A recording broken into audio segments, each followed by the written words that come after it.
and welcome to Getting to Good Enough, a podcast to help you let go of perfectionism so you can do more of what you love. I'm Shannon Wilkinson, a life coach in Portland, Oregon. I'm a recovering perfectionist who's getting better at good enough.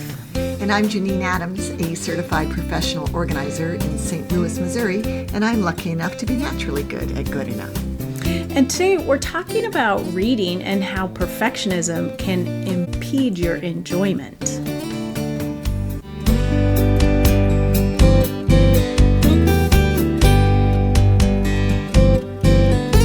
Hey Janine. Hey Shannon, how you doing? I'm doing all right. How are you? Well, I just have to say I'm fine, and I have to comment that I'm sweltering. It is a little hot there. It's a little hot, and it's going to be hot for a while. And, you know, I live in an old brick house that on the second floor that doesn't want to stay cool. But I'm lucky because I am usually cold. So Right. I've got a head start on not being so uncomfortable. Yeah. And then you're freezing where you are in Portland. Right. Well, I mean, it's not literally freezing, but it's 58 and raining, which Right. is just it's cold. Yes, and we looked at the heat indices on our weather app, and my heat index is twice yours. Yes. I mean, I crazy. really wish we could just split the difference. Right, wouldn't that be nice? It If we would. were both in the 70s. Yeah, so Yeah. we're recording this on June 13th, and I guess it's not that unusual for it to be so hot in June in St. Louis, but for like 10 days in a row it is. Yeah. And we're only on day 2, and I'm already complaining. Uh-oh. Yeah. Hang in there. I'm going to have to really curb it. I'll send our cold weather vibes your way. I got to be honest. Well, I shouldn't even say it, but I will. I'd rather have my weather than yours today. Oh, really? Yeah, I don't like cold days You- in June. Yeah. As much as I don't care for this weather, I would much rather be cold than hot. Oh, and yeah, and you can't handle the weather in St. Louis. Shannon. I thought you were like, you can't handle the heat. That's right. That's what I should have said. It's Yeah. true. I've gotten a little bit better, but yeah, I don't do well in the heat. So anyway, that's not what we're here to talk about. Although obviously I could talk about it a lot. I know. No, we're talking about, what do I do when the temperature is uncomfortable? I read. Right. Yeah, reading's a great indoor activity. It Also, is. it's a great outdoor activity when the weather's nice. Yes. Yeah, we now have several little cozy outdoor areas to read in, which is really nice to have. Yeah, that sounds great. Yeah, so reading is always sort of a barometer for me on how things are going. If I'm not reading or if I'm wanting to get lost in reading, it sort of gives me an idea of where things are at for me mentally, emotionally. So are you saying that if you want to get lost in reading, that means things aren't necessarily going well emotionally? Yeah, I mean, there's it's always lovely to get lost in a great book, but when I don't want to do anything other than read, that's sort of, you don't want to do anything other than binge Netflix. Uh-huh. That's a good indicator to me that I might want to do some other things. Right. But I love getting lost in a good book. Yeah. Do you read every day? Yes. Yeah, me too. And when Yeah. when do you read? I always read before bed. Uh-huh. And then it's sort of my my treat during the day, like my reward during the day to read a little bit. I don't always read during the day, but when I am looking for a way to, treat myself for 15 to 30 minutes, I do that. You inspired me to read while brush my teeth. excellent. It's such a good use of 2 minutes. It is. I mean, it's excellent multitasking. Well, and I have to say, I started this new like skincare regime that takes a little more time than I'm used to, and I read while I'm doing that. Oh. And I also started. I hadn't even thought about this, but I also have started reading. I haven't dried my hair in years, but I started drying my hair because it was taking 2 to 3 hours to dry naturally, and that was too cold. And so I started drying my hair, and I read while I'm drying my hair. Oh, and by the way, the reason I could do this is I have a Kindle with a stand, and so I just prop the Kindle up. Are you listening to books, or you have a Kindle with a stand? Okay. Yeah. So I also have a new skincare regimen, but I can't wear my glasses when I do it. Therefore, I couldn't read. So I'm a little bit jealous of that. I wondered why you sound so shocked by that idea. Right.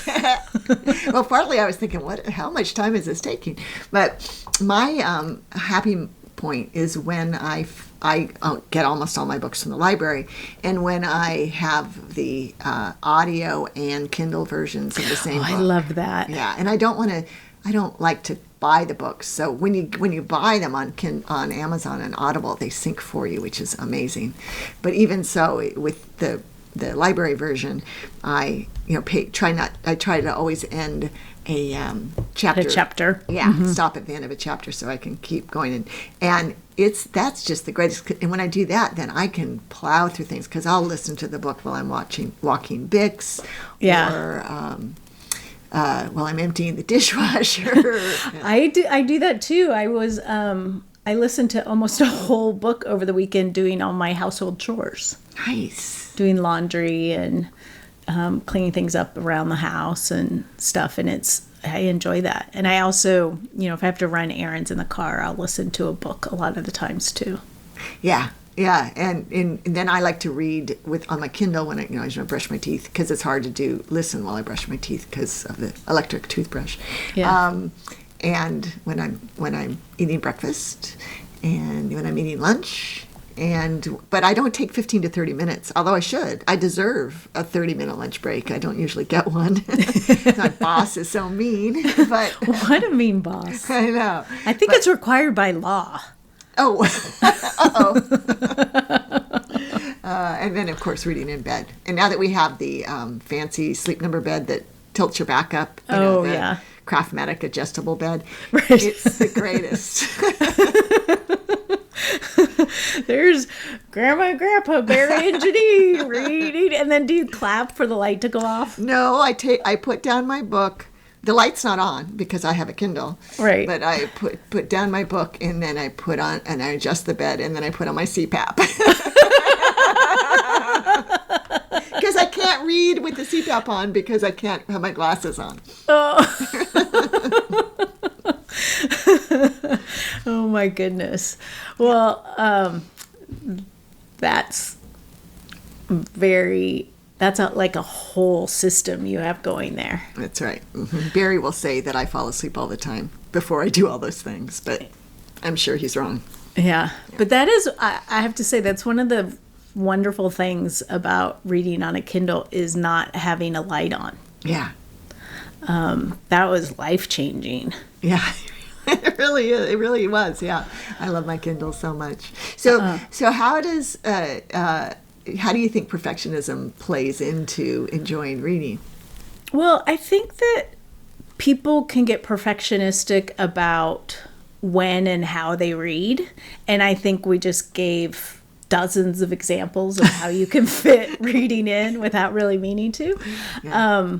But I think it's easy for people to think that they can't read unless they have, a block of time to like really get into a book. And certainly there are books like that they feel better when it's like a rainy Saturday afternoon and you can curl up and read for 3 hours or something like that.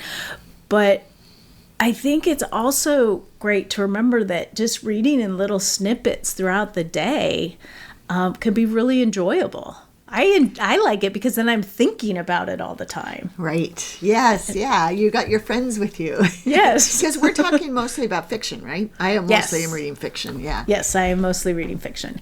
And for whatever reason, I read fiction almost exclusively on my Kindle, but nonfiction, I read hard book, actual paper books. Oh, that's, yeah. I have that tendency as well, because oftentimes nonfiction will have illustrations or diagrams or tables and stuff. But, well, actually I wanted to touch on that. That it feels like, it seems like I talk to a lot of people who say, oh, I don't like reading on an ebook. I really need to have the paper, in my hand. And I don't want to say to them, I think that's probably not true if you would just try an ebook, because there are so many, to me, I know everyone's different, but there's so many benefits. It's just so much easier to read an ebook for me.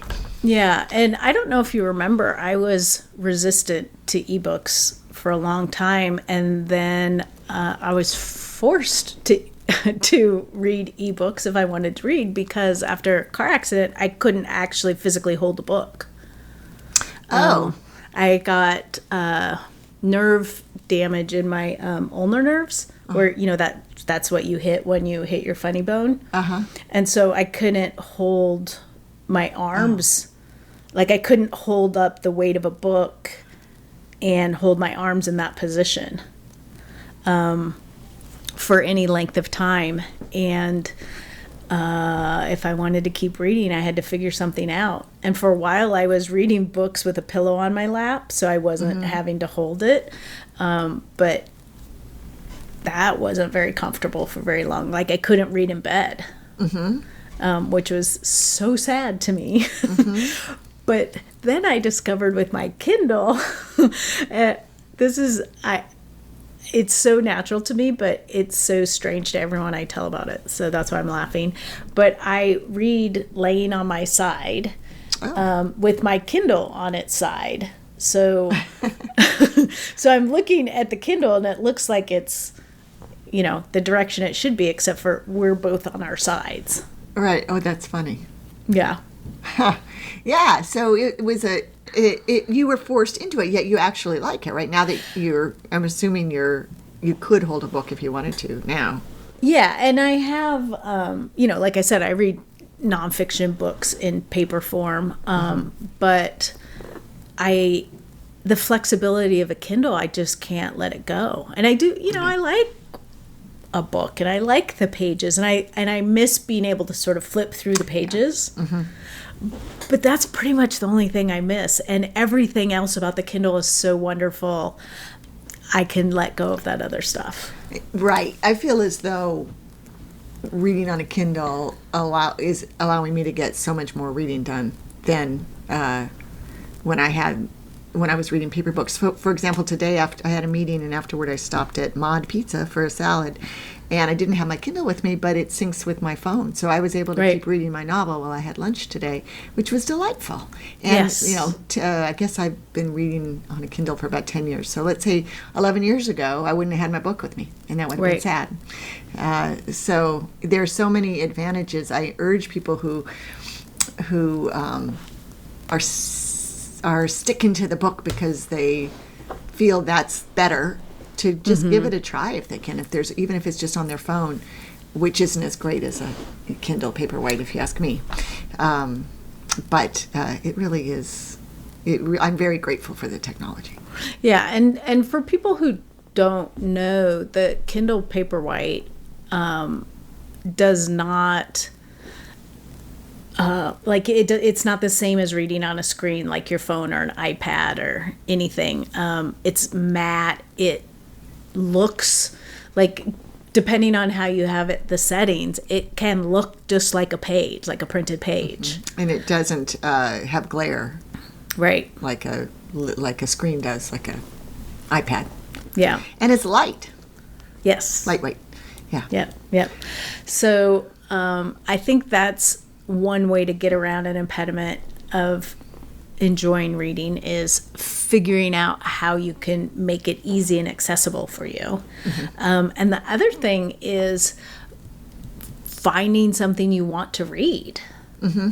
And I have learned, particularly over the last, 5 years or so, that what I want to read shifts dramatically based on how I'm feeling, what's going on in the world, what feeling I want to have through my reading. And so I have had to get very flexible in looking at the kinds of books that I want to read. Opening yourself up to genres that you don't usually read, for example. Right. And also, like recently, I just read Octavia Butler's Parable of the Sower and the follow-up Parable of the Talents. And at first, when I started it, it's sort of a dystopian future that was written in the 90s, and it's about the 2020s. So it's a little weird reading it at first, and at first it felt like it hit a little too close to home, but then it was almost sort of, I don't even know how to describe it, not comforting, but hopeful in a weird way, even though like horrible things happen. But it was the book that felt good to read at the time. And that has been sort of surprising to me. Usually when things are stressful, I want to read, something that, let's say in 2016, I binged romance novels. I wanted a guaranteed happy ending. I wanted good things to happen to everybody.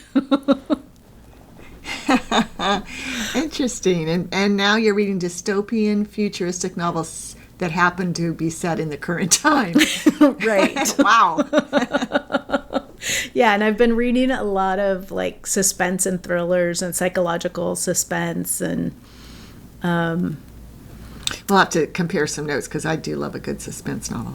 Yeah. And do you binge? I binge. I binge watch TV, and I also binge read authors. So I've read a bazillion Jeffrey Deaver novels, for example. He's a suspense writer. And I would go to the library back before my Kindle and just check out the hardcover books. I've been on a genealogical mystery novel binge recently, but I'm going pretty lightweight in my reading in the last year or so. It's what I've needed. So I totally get what you're saying. I mean, it can be variable. It's very interesting when I look at my reading list which I track on Trello. I have a Trello board, so I can see, and I do a screenshot of the covers so that I can sort of see and be reminded of what I've read. And it's a very interesting, like when you look at it, I look like perhaps I'm randomly choosing books to read.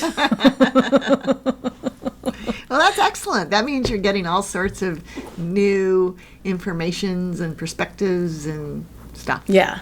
Well, and that's one of the other things that I do when I'm trying to pick out a book is I think about what kind of experience I want to have. Do I want to learn something? Do I want to experience life from someone very different from me, from their perspective? Do I want to be comforted? Do I want to be entertained? Do I want, what kind of experience do I want? And the other thing I've done, which I've only been able to do as I've released some of my perfectionism, is I may start 5 books before I pick the one I want to continue reading. Good for you. Yeah. Yeah, because that is there. I know that inclination to keep going just because. Right. Just because you started. Whenever I complain about a book, Barry says, "Stop reading it." I'm like, I'm not going to do that. I already, put all this time into it. But you're right. You don't have to keep going. Yeah, and I used to keep on my Trello board. I had a column for books I didn't finish. And then I guess just quit keeping track because, like, who cares? Well, I guess I could see the utility of it if somebody says, "Have you read a book?" and the name's familiar, like, and then you can say, "Oh yeah, I started that, but I never finished it." Yeah. But it'd be like having a list. I could have a Trello list of books I checked out from the library and never even started, and then they got, poof, they got taken back. Yeah. Right. Yeah. That wouldn't be very helpful.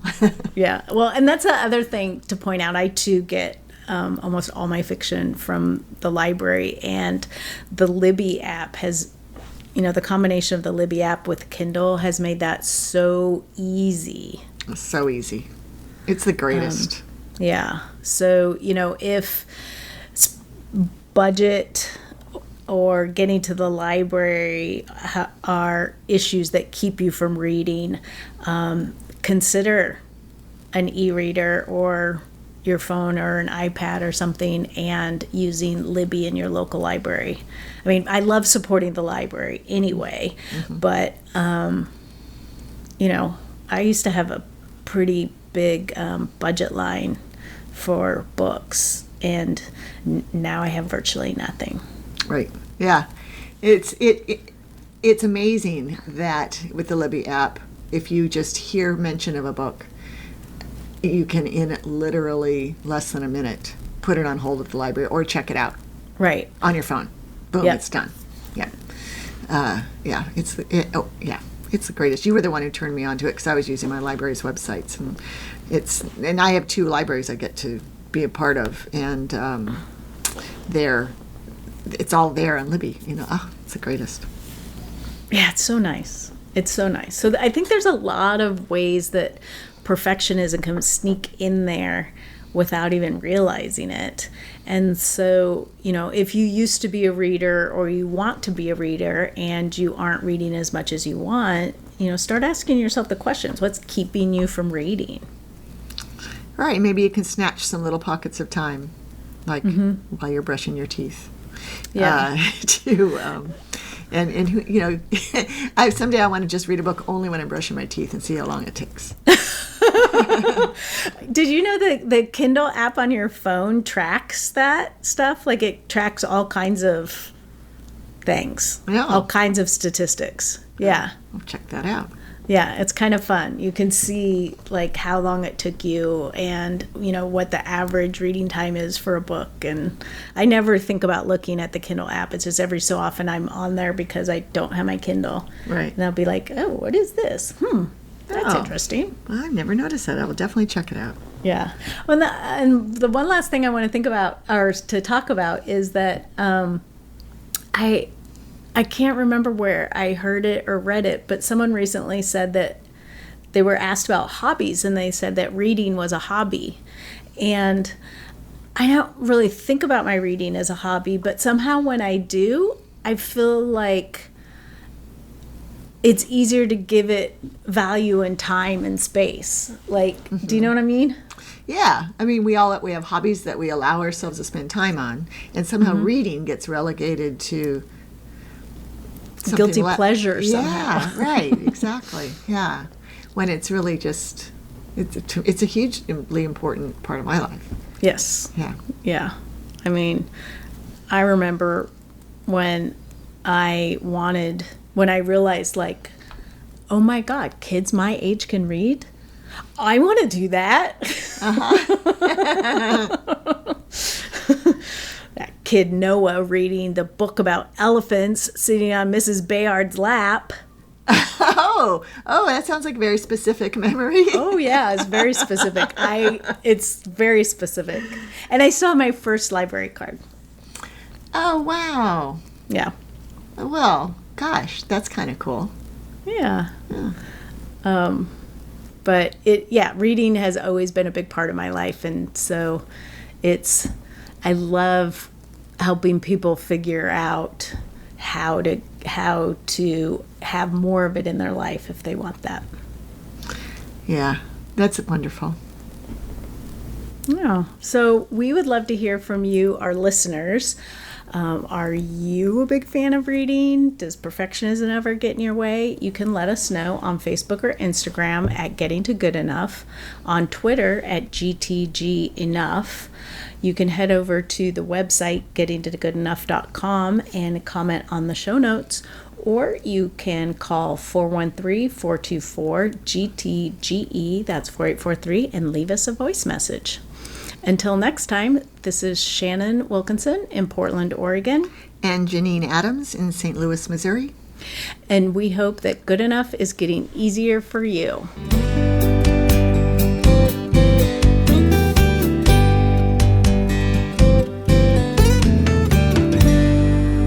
I just finished a book right before this, and now I'm excited because I get to pick a new one.